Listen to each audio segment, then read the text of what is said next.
میں یہ سمجھتا ہوں کہ قرآن مجید میں یہ آیہ مبارکہ هو الاول والآخر والظاہر والباطن، یہ وحدت الوجود کے لیے نص قطعی ہے۔ اب یہ میں پہلی مرتبہ ان اجتماعات میں اس طریقے سے اپنی آراء جو ہے جس پر مجھے اذعان ہے وہ پھر میں اذعان کے ساتھ بیان کر رہا ہوں۔ بہرحال میری سوچ کا آج کی تاریخ تک جو اس کا حاصل ہے وہ میں آپ کے سامنے بہت کلیئر ورڈز میں رکھ رہا ہوں کہ میں اسے نص قطعی سمجھتا ہوں اس بات پر کہ یہ وحدت الوجود کے وجود ایک ہی ہے۔ معلوم یہ ہوا کہ اب یہ معین کیجئے وہ مضاف الیہ کیا ہے ان کا، یہ چاہ رہے ہیں، تقاضا کر رہا ہے، الفاظ تقاضا کر رہے ہیں مضاف الیہ ڈھونڈو۔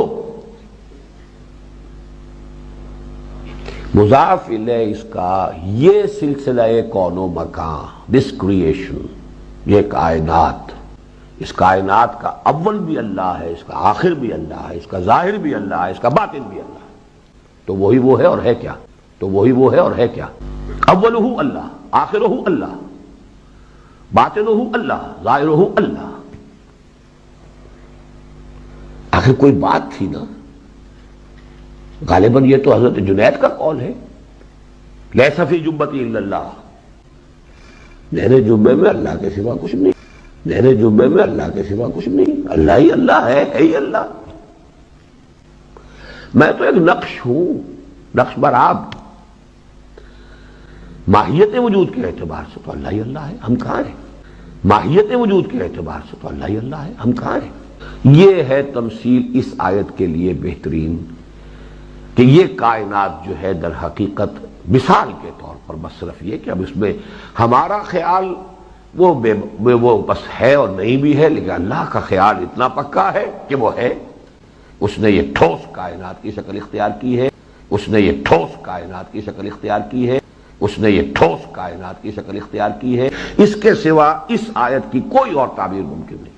کائنات میں جتنے کفر گزرے، یاد کیجئے گا میرے اس جملے کو، اہل حدیث کا ادنا سا خادم، اہل حدیث کا ادنا سا طالب علم ہوں، جتنے کفر کائنات میں گزرے ہیں وحدت الوجود کے عقیدے کے مقابلے پہ ہر کفر چھوٹا ہے، یہ کفر سب سے بڑا ہے۔ ارے یہ کفر کا عقیدہ، اس کو زمین و آسمان برداشت نہیں کر سکتے۔ تکاد السماوات يتفطرن من وتنشق الارض وتخر الجبال هدا ان دعوا للرحمن ولدا۔ کافروں نے، یہود و نصارا نے اللہ کا صرف بیٹا بنایا تھا، ایک ہستی کو، ایک ذات کو، ایک شخصیت کو اللہ کے وجود کا حصہ مانا تھا۔ اس پر قرآن نازل ہو گیا تھا کہ آسمان ٹوٹ جائے، زمین پھٹ جائے، پہاڑ ریزہ ریزہ ہو جائے، کس جرم میں؟ ان دعوا للرحمن ولدا، ان ظالموں نے اللہ کے لیے بیٹا پکڑ لیا۔ اور جب کفر کا یہ انداز ہو کہ کائنات میں جو ہے وہ اللہ ہے، اللہ کی مختلف صورتیں ہیں، وجود حقیقی اللہ ہے، تو اس سے بڑا کفر اور کیا ہوگا؟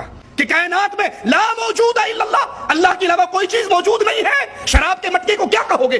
کتے اور خنزیر کو کیا کہو گے؟ فاحشہ عورت کو کیا کہو گے؟ زانیہ کو کیا کہو گے؟ سینما گھر کو کیا کہو گے؟ میں خانے کو کیا کہو گے؟ گندگی کے کچرے کے ڈھیر کو کیا کہو گے؟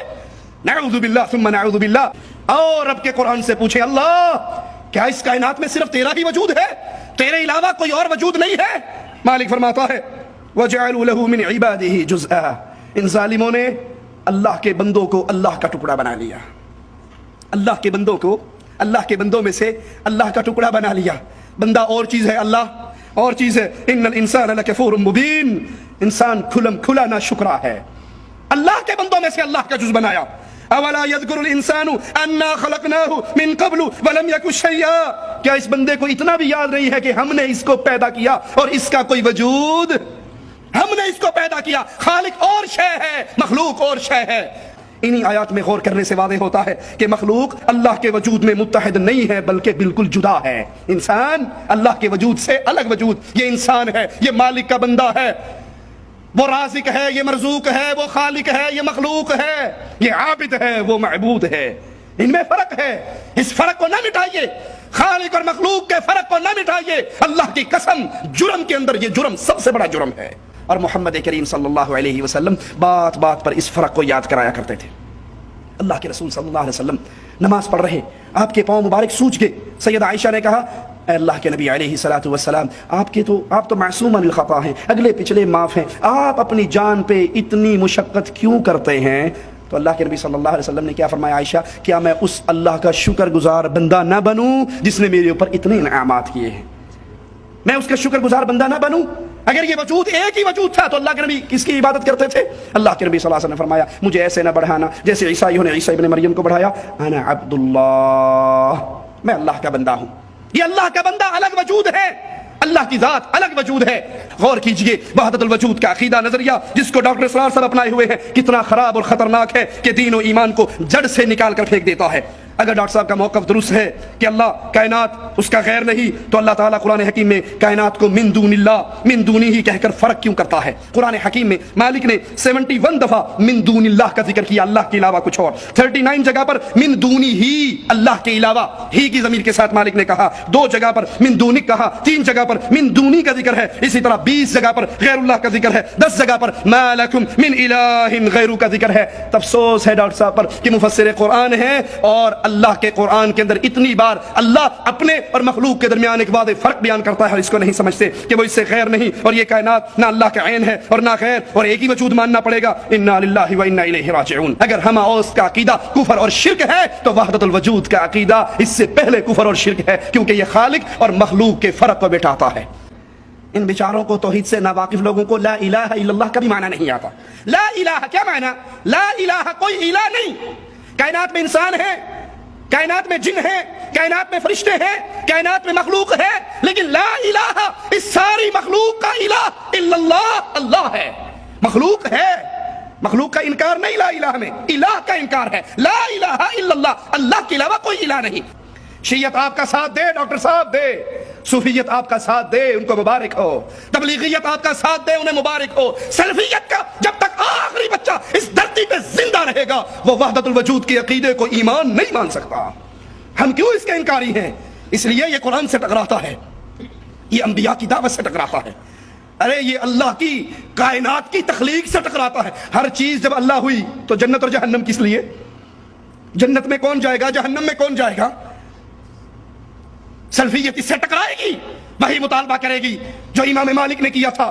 مجھ سے فتویٰ لینا چاہتے ہو محمد کریم کی ایک حدیث لے آؤ، اللہ کی قرآن کی ایک آیت لے آؤ، اور جب تک تمہارا دامن قرآن اور حدیث کے دلائل سے خالی رہے گا ہم کفر کے عقیدوں کو اسلام کا چولا پہنانے کی سازش کو کامیاب نہیں ہونے دیں گے۔ ڈاکٹر شمس الدین سلفی رحمہ اللہ فرماتے ہیں لا موجود الا اللہ کا نظریہ اور عقیدہ باطل اس لیے ہے کہ یہ صریح ہے اس بات پر کہ آسمان اور زمین اور جو کچھ اس میں ہے، یعنی یہ بڑے بڑے پہاڑ، درخت، پتھر، سمندر، نہریں، چاند، سورج، تارے، بلکہ یہ چوپائے، کتے، بندر، خنزیر، شراب، آلات موسیقی وغیرہ، یہ سب بعین ہی اللہ ہیں۔ نعوذ باللہ ثم نعوذ باللہ۔